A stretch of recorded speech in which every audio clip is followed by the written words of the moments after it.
There's something very human about the desire to want to soar.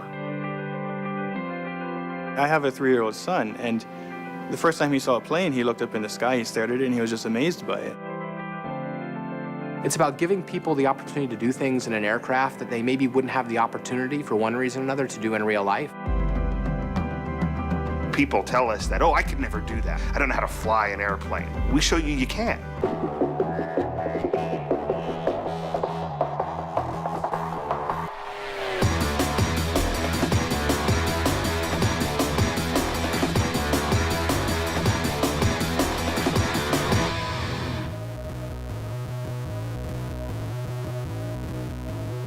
Building an aircraft for flight is very close to building an actual aircraft.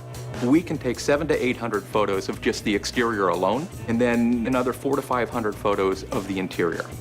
The most important thing for me, for the end user, is to be able to nail the visuals. Make sure the aircraft feel as realistic as possible. The instruments are the heart of the simulation aspect of Microsoft Flight. If I'm coming in for a landing on a foggy, windy day, I can't see the runway, I can use the right instruments to get that plane down safely on the ground. We've got our roots in Flight Simulator. We want to pull parts of that legacy forward. And if the cockpit isn't for you, you can still have a great experience flying the plane from the outside. The sounds of the aircraft model in particular are taken from that actual aircraft. The switches, any motors, anything that's idiosyncratic to that aircraft. When I saw the A5 for the first time, I was completely blown away by the design of it. Its cockpit was sort of modeled after a luxury sports car. Well, I think you look at the A5 and you see the future of aviation at the consumer level. You see what flying can be. The Icon A5 was a perfect match for our vision. It's the airplane players are first introduced to during the free experience. There's no one else out there we'd rather partner with than Microsoft to try to bring aviation to the consumer and bring it in a fun, exciting, visceral, dynamic way.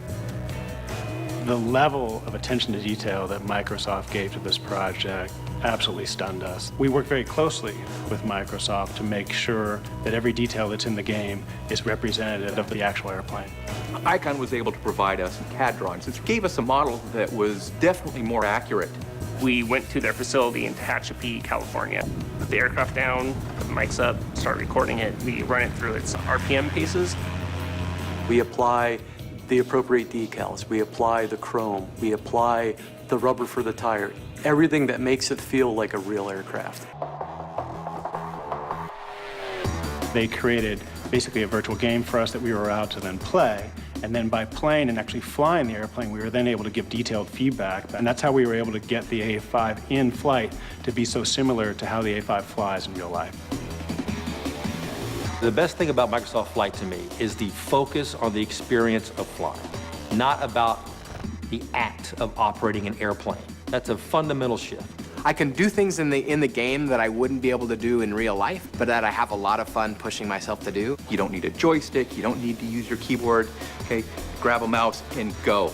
Let your imagination manifest itself. I mean, let the dream of flying become real.